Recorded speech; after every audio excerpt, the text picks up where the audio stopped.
E após mais de um mês, na verdade, de análise contra os parlamentares que ocuparam o plenário da Câmara dos Deputados e impediram a retomada das atividades e até mesmo impediram Hugo Mota de sentar à mesa da presidência da Câmara dos Deputados, o corregedor Diego Coronel recomendou hoje a suspensão dos mandatos dos deputados Marcos Polão durante 120 dias, do deputado Marcel Van Hatten e do deputado Zé Trovão durante um mês.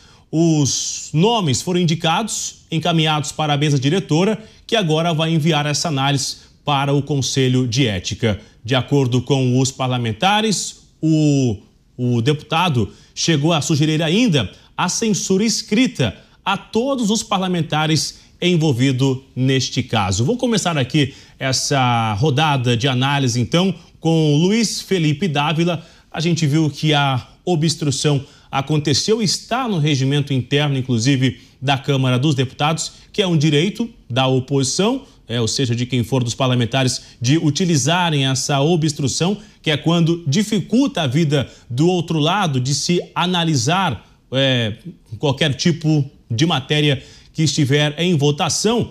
Mas a gente vê aqui uma suspensão diante de algo que está no regimento. A gente viu recentemente aqui em São Paulo que vários movimentos ocuparam a sede de um banco, na verdade aqui. E a consequência não teve nenhuma, na verdade. Agora a gente vê uma situação dos parlamentares dentro da Câmara dos Deputados com uma suspensão. Era isso que se esperava de fato, Luiz Felipe Dávila?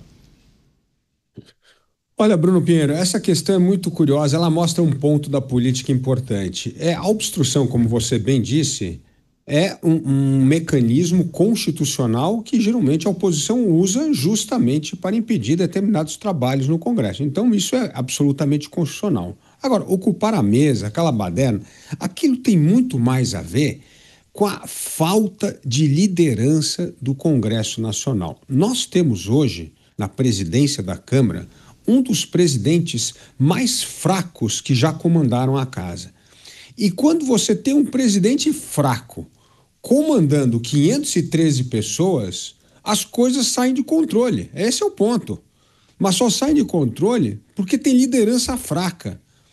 Por isso nós não precisamos punir, não precisa de PEC de blindagem, não precisa nada disso. O que tem que fazer é cumprir a Constituição. O artigo 53 não diz que todo parlamentar tem liberdade, opinião, expressão? Tem que fazer valer. O que não pode é que o regimento seja passado por cima, é que o que está na Constituição não seja obedecido. Tudo isso mostra um sintoma muito claro, Bruno Pinheiro.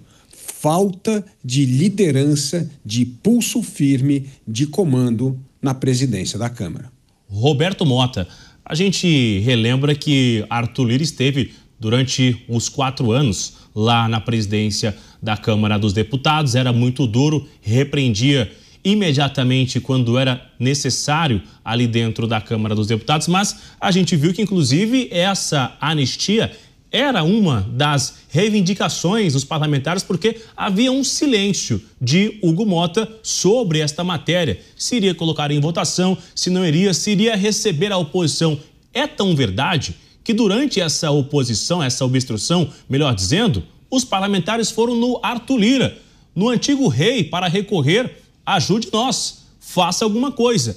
E agora a gente vê que, de fato, os parlamentares estão sendo suspensos por fazer uma cobrança que é direito de uma oposição. O que esperar, de fato? Essa suspensão será efetivada? Será que no Conselho de Ética haverá um entendimento de que é necessário se dar a suspensão como exemplo para isso nunca mais se repetir? Bom, primeiro a gente precisa observar que os presidentes da Câmara são eleitos, não é isso? Pelos próprios deputados. Eles não são impostos, eles não caem do céu.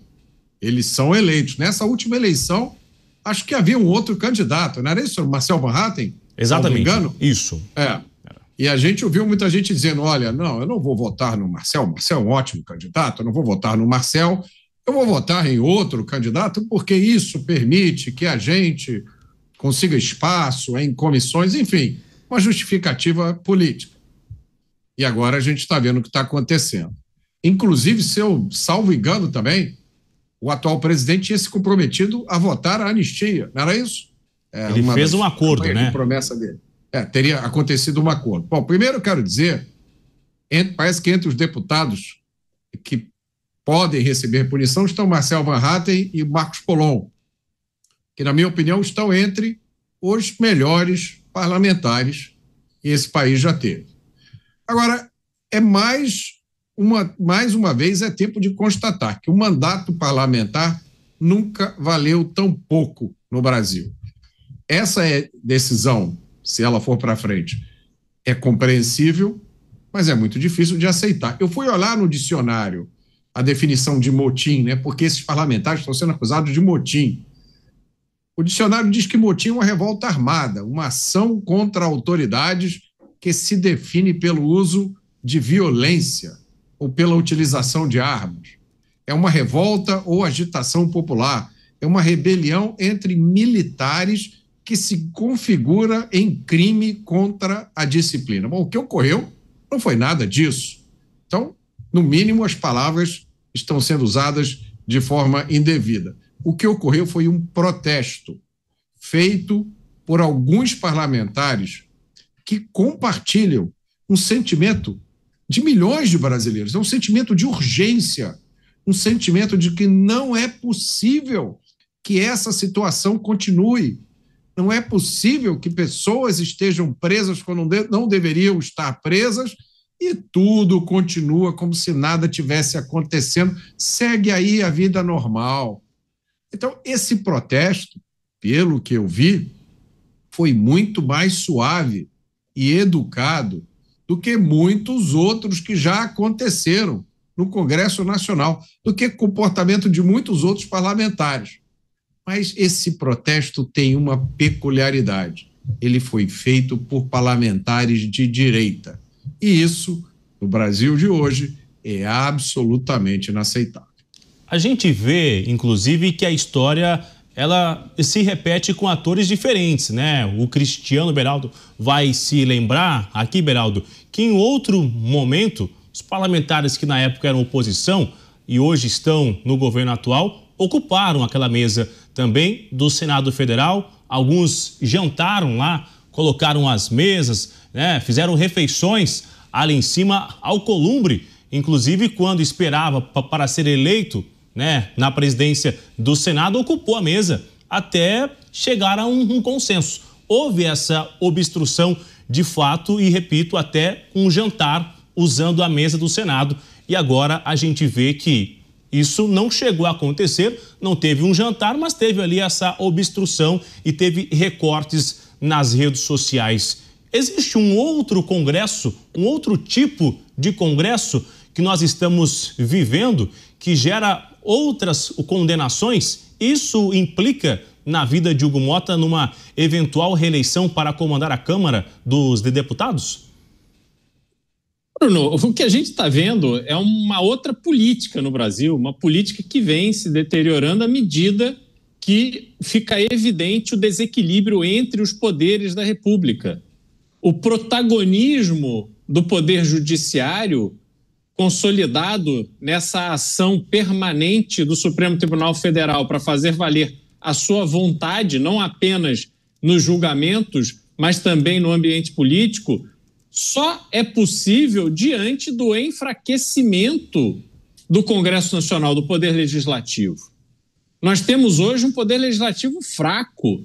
Nós falávamos mais cedo sobre a questão do PL da blindagem, como se ele fosse um instrumento de proteção dos congressistas, mas a gente precisa lembrar que não houve ação por parte do Congresso, como, por exemplo, trouxe aqui o Motta mais cedo, houve a cassação do Deltan Dallagnol. Sinceramente, se houvesse o mínimo de dignidade no Congresso Nacional, o Congresso Nacional deveria ter, naquele momento, feito um protesto tão duro que teriam que rever essa decisão absurda em relação a um congressista.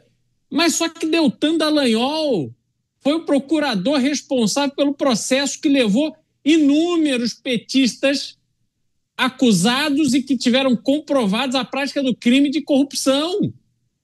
eles e os seus comparsas.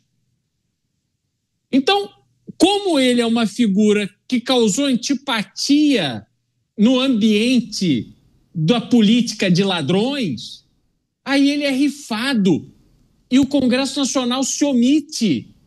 Da mesma forma que se omite, especialmente o Senado Federal, em relação ao Supremo Tribunal Federal. Não há razão para que o Supremo Tribunal Federal consiga fazer o que faz e ficar absolutamente ileso. Nós não precisamos de um novo Senado, porque essa é a discussão. Não, agora nós vamos ter uma eleição para 2/3 do Senado, então agora nós vamos ter ali a oportunidade de eleger pessoas que serão mais duras com o Supremo Tribunal Federal. Não é verdade. Essas pessoas que ficam ali alimentando esse discurso de que o próximo Senado, a próxima composição do Senado será melhor do que essa, são as mesmas que fizeram campanha e votaram em Davi Alcolumbre, sabendo qual era o perfil de Davi Alcolumbre. Davi Alcolumbre pegou a indicação de André Mendonça, que, aliás, tem tido uma atuação muito digna no Supremo Tribunal Federal, sentou em cima por meses, humilhando o governo de Jair Bolsonaro. E agora recebe o apoio do ex-presidente. Querem o quê? Acham que vão resolver o quê? Indo para a mesa diretora, colocando esparada na boca e nos olhos. Então não é assim que se conduz o processo. As pessoas estão se deixando levar por uma conveniência pessoal, inclusive no que diz respeito ao conflito com o Supremo Tribunal Federal. Enquanto isso, o Brasil vai pelo ralo. E cada vez mais é o país do manda quem pode, obedece quem tem juízo. Antigamente era do poder para o povo, mas agora é do poder para o próprio poder. E há um que se sobressai diante da covardia dos demais. Eu acho que o Luiz Felipe Dávila vai lembrar dessa história em 2019, quando Renan Calheiros estava disputando a eleição com Alcolumbre, e aí o Renan retirou a candidatura e disse que o Davi virou o Golias. Naquela época, Renan tinha dito. E aí eu te pergunto aqui, Luiz Felipe Dávila, se o Davi é o Golias ainda. Só para quem não entende a referência, é a luta do rei Davi contra o gigante Golias naquela época. O gigante Golias, então, seria a comparação de Renan Calheiros lá de 2019? Aquele tempo... O problema é quando você tem o ego inflado, né, Bruno Pinheiro? Aquele tempo, o Renan Calheiros se achava o Golias e achava que o Davi jamais ia ter chance. Na hora da disputa do voto, teve chance e derrubou, porque conseguiu fazer uma coligação e acabou dando um tombo no Renan Calheiros e assumiu a presidência do Senado. O fato é que hoje, Alcolumbre está cada vez mais dando ouvidos ao Supremo, ao governo e menos aos senadores. E isso é o começo do fim de uma liderança.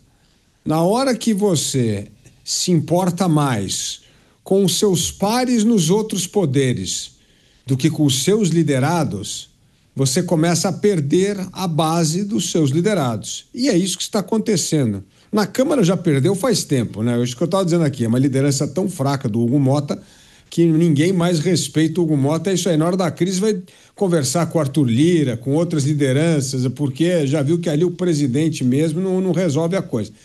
Mas no Senado começa já um movimento de descontentamento com o líder, que cada vez mais escuta os seus pares do que os seus liderados. Eu quero ouvir o Roberto Mota novamente, porque o Roberto Mota fez um elogio ao deputado do PL, lá de Mato Grosso do Sul, do Marcos, que também está com o nome na comissão de ética, será enviado para a suspensão de 120 dias, Roberto Mota. Só que horas após a situação e aí Hugo Mota indicar que haveria uma suspensão, o deputado fez uma declaração dizendo que tem um diagnóstico de autismo, que ele não havia entendido quando Hugo Mota chega na mesa, se era para ele levantar ou não. E o deputado disse que tem um diagnóstico, os laudos, né? Ele acabou informando algo que nunca tinha sido revelado, que tinha o diagnóstico do autismo, da causa do autismo, que é muito nobre, inclusive, essa luta. Agora, se existe um diagnóstico, se existe esse laudo, Hugo Motta ainda assim vai enviar esta suspensão durante 120 dias? Uma boa pergunta, Bruno. Especialmente porque tem uma coisa muito importante que deve acontecer nesses próximos 30, seguramente nos 120 dias. Quem lembrou isso foi a nossa espectadora, Kátia Sodré.